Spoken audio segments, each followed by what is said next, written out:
USC beat Colorado yesterday. USC beat Colorado 48-41 yesterday. This was a page-turner game to me.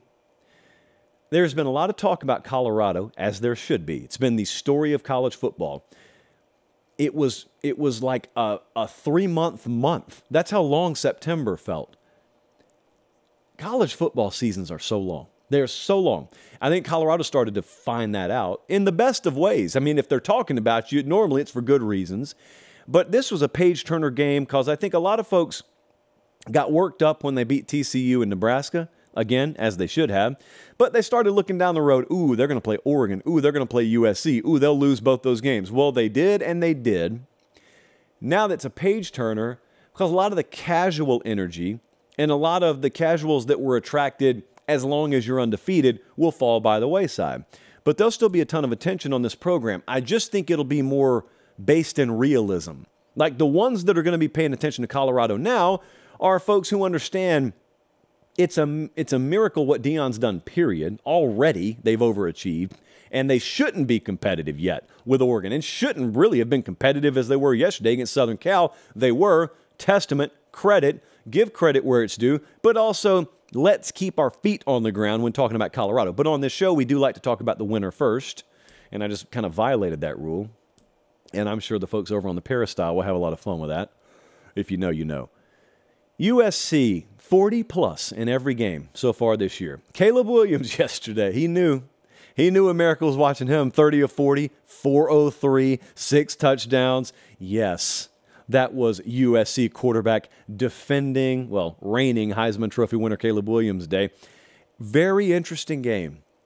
Dominant first half from USC that then gets overshadowed because Colorado mounts this furious comeback.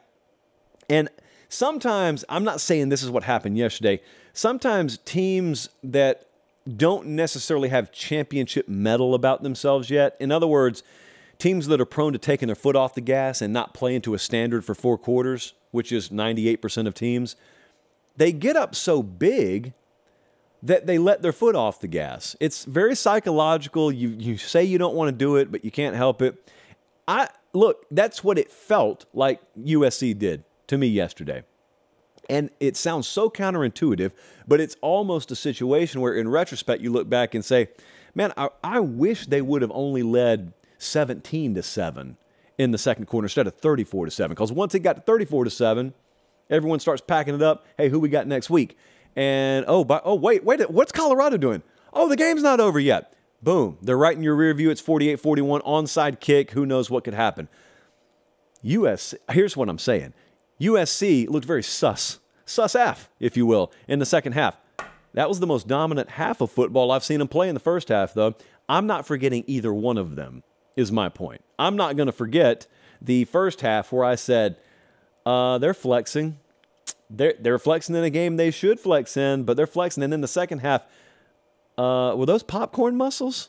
Have they just been doing buys and tries and calves every day? And it's still TBD because we still really hadn't seen them tested against an equally equipped opponent. But I got to credit Colorado too. Now, in a lot of ways, the second half of this game showed me more than any other game Colorado's played so far this year. Casuals won't believe that because they lost the game. They lost the game they're supposed to lose. They lost the game they were supposed to lose by 3+ scores, and they were down and had every reason to check out and fought back. Now, again, a casual would say, well, what were they going to do besides fight back? Quit, check out mentally. That's what they were going to do.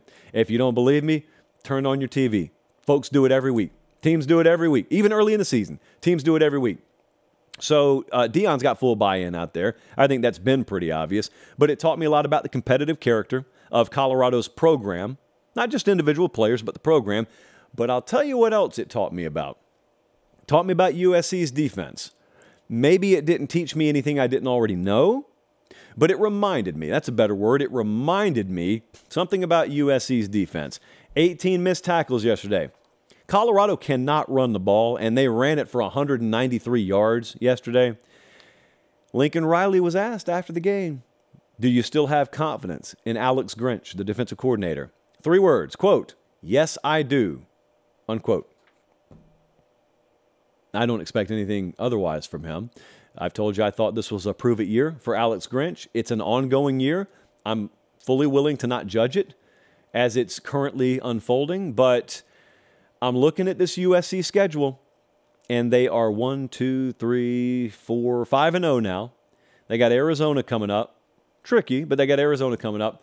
And then that run starts. There is a run. There are 6 games at the end of the year where they go at Notre Dame, Utah, at Cal, Washington, at Oregon, UCLA.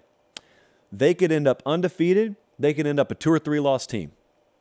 Have no clue. I feel like I know the least about USC as any of these highly ranked teams. It's not their fault. It's the schedule. So it's no one's really fault. But Deion's been right. Colorado is coming. They absolutely are coming. Nothing about these 2 games takes me off of that. In fact, it probably even speeds up that thought around the entire Colorado program. I think he's right. I think Deion's right when he says this is the worst we'll be. So I buy into everything he's saying. I actually think when you get down to the substance of what Deion Sanders has been about with this program, it's been pretty awesome because he's been brutally honest. The Cormani McClain stuff, for example. Cormani McClain was a 5-star DB that it came down to the wire with, and Colorado got him. And he goes out there, and everyone just assumes all of the incoming transfers and true freshmen are going to start, especially the 5-star kids. And you were right, most of them have. McClain has not. So Deion's been asked about him. And Deion said, well, Cormani McClain's holding Cormani McClain back. He's talking about a true freshman. And not throwing him under the bus, but I imagine when Deion Sanders sat that kid down and said, if you want to come play for me, this is how you're going to be treated. I'm treating you like a man. This is the NIL world, by the way. This is the world where we pay you for your services. You can call it whatever you want to, but that's what it is. We are paying you essentially a salary for your services. That's called employment. Again, not officially, but in the world of employment, you're given something and something is expected in return, and when you don't fulfill that end of the bargain, you're handled not with kid gloves, you're handled with adult standards. And he's handled that kid with adult standards. You notice I said kid with adult standards because I still think of that as a kid. But he ain't treated him like one. But at the same time, he's not impugned his character or anything like that. I imagine Cormani McClain's got immense respect for Deion Sanders because of that. And so that's a microcosm of a lot of the ways he's gone about his business out there. I got a lot of respect for it. It's different. I don't mind that. Some people mind that, and that's fine. That's your total prerogative and constitutional right to feel that way. But he's been right about everything he said. I still think he's right. It's just they lost a game yesterday. They'll probably lose some more. And yet I will view them as a massive overachiever at the end of the year. USC, current odds to win the Pac-12 championship, still the favorite. Washington second, Oregon third. There is virtually no separation in the odds market between the 3.